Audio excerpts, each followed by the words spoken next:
that's the purpose of Broccoli TV, no? Itong grupo na to is deeply misunderstood eh. Alam mo, Brox, yung parang bidang kontrabida ang dating, ano? If you just really take a look about it, no? Think deeply about what Broccoli TV is doing, no?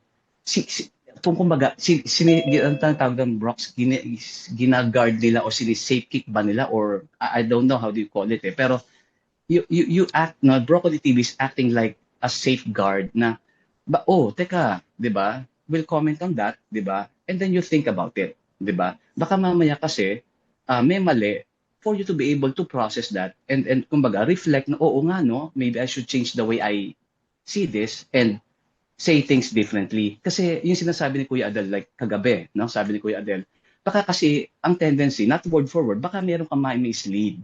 So anong ginagawa ng mga taga Broccoli TV is to really check on the people talking, no? Pinapakita ito yung nakita mo, this is how we see it, no? Pagbanggain natin, no? Katiwiranon lang. Don't take it negatively, 'di ba? So, ang problema, yun lang Brox, no, yung ano kasi Brox, no, yung critic, no, or yung pag-critic sa no, should take it positively. Unless sinisira ka na Brox, alam mo yung intention na sinisira ka, pinapalabas kang masama, no, yung binivilify ka, they're making an enemy out of you, no, sa mga sinasabi mo, yun yung masama. Pero if these people are just questioning, asking, ito yung sinabi mo, this is how we see it, no?